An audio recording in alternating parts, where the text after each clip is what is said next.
আলহামদুলিল্লাহ আর ভাই মোহাম্মদ ফারুক আরবি মুনাসসাম মতু আরবি জবান মগবি সুন্দর খুতবা ফরিয়ার বনাইয়ে তাইলে ইয়া নবে দলাতাই আল্লাহ তাআলা হায়াত দারাজ করে দাও তার ইলম মগে বরকত দান করো আমিন। এখন 4 নম্বরের প্রোগ্রাম মোতাবেক আর মাদ্রাসার ফরিনা বন্দর ভিতর তো উর্দু জবান মগে খুতবা দিবারে দিন দিলা উর্দু জবান মগে খুতবা পরিবারে দিন দিলা মাদ্রাসার উস্তাদ হলে ফরিনা বন্দর ওয়ার ইনদিল্লা মেহনত করিয়ে দিন দিলা কাম আর মাদ্রাসার ফরিনা বন্দর ভিতর তো আনারা উর্দু মগে খুতবা পরিবারে বনাইবো হালত মোহাম্মদ ইলিয়াস জামাতা হাসতো আনা হতুরাত আসাও একা মন্ত আইলো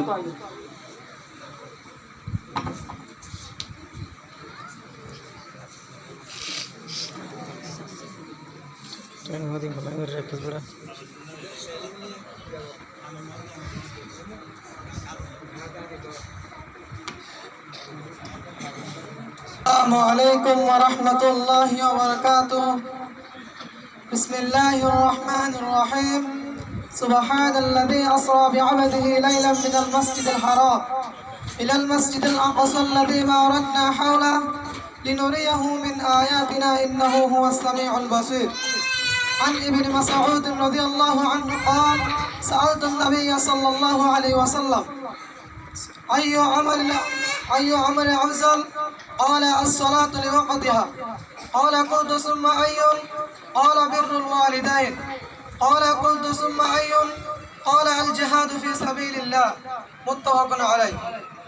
محترم سامعین حضرات، آج میں آپ حضرات کے ہاں نماز کے فضائل اور عیدوں کا بیان لے کر حاضر ہوا ہوں۔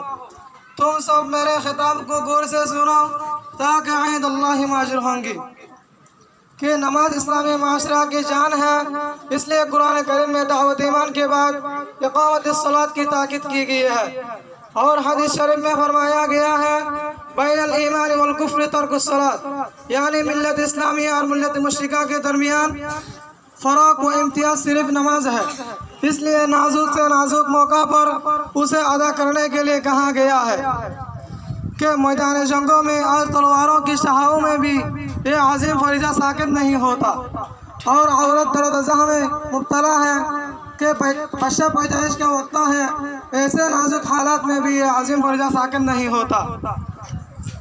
مبارک ہے وہ لوگ جو اس فریضے کو فکر کے ساتھ ادا کرتے ہیں کہ نماز ہر مکلف پر فرض عین ہے، مگر بچوں کو 7 سال ہی کی عمر سے عمل کیا جائے گا، اور 10 سال کی عمر میں نماز نہ پڑھنے پر ہاتھ سے مارا جائے گا، نو کے ڈنڈے سے، اور اس کا منکر کافر ہے، اور عمدن چھوڑنا فسوق ہے، اور چھوڑنے والوں کو مارا جائے گا اور قید کیا جائے گا یہاں تک کہ نماز پڑھنا شروع کر دے۔ یا معاشر الحاضرین، حضور صلی اللہ علیہ وسلم کا ارشاد ہے کہ اللہ تعالیٰ نے میرے امت پر سب چیزوں سے پہلے نماز فرض کی، اور قیامت کے دن سب سے پہلے نماز ہی کا حساب ہوگا۔ نماز کے بارے میں اللہ سے ڈرو، نماز کے بارے میں اللہ سے ڈرو۔ اسلام کی علامت نماز ہے، نماز دین کا ستون ہے، نماز شیطان کا منہ کالا کرتی ہے، نماز مومن کا نور ہے، نماز افضل جہاد ہے، اللہ تعالیٰ سجدے کے جگہ کو آگ سے حرام کر دیا ہے۔ جنت کی کنجیاں نماز ہے، جب آدمی نماز کے لیے کھڑا ہوتا ہے تو جنت کے دروازے کھل جاتے ہیں۔ جو شخص 2 رکعت نماز پڑھ کر اللہ تعالیٰ سے کوئی دعا مانگتا ہے تو حق تعالیٰ اس کی دعا قبول فرما لیتے ہیں۔ نماز ہر متقی کی قربانی ہے، نماز بیمار کو رفع کرنے والی ہے، دین کو تقویت پہنچاتی ہے، نماز اعضاء میں نشاط پیدا کرتی ہے، کاہلی کو دفع کرتی ہے، شرح صدر کا سبب ہے، عذاب الہی سے حفاظت کا سبب ہے، نماز رحمت سے قرب پیدا کرتی ہے۔ اللہ تعالی ہم کو حضور صلی اللہ علیہ وسلم اور صحابہ کرام رضی اللہ عنہ جیسا نماز کی توفیق عطا فرمائے۔ وآخر دعوانا الحمدللہ رب العالمین، والسلام علیکم ورحمۃ اللہ وبرکاتہ۔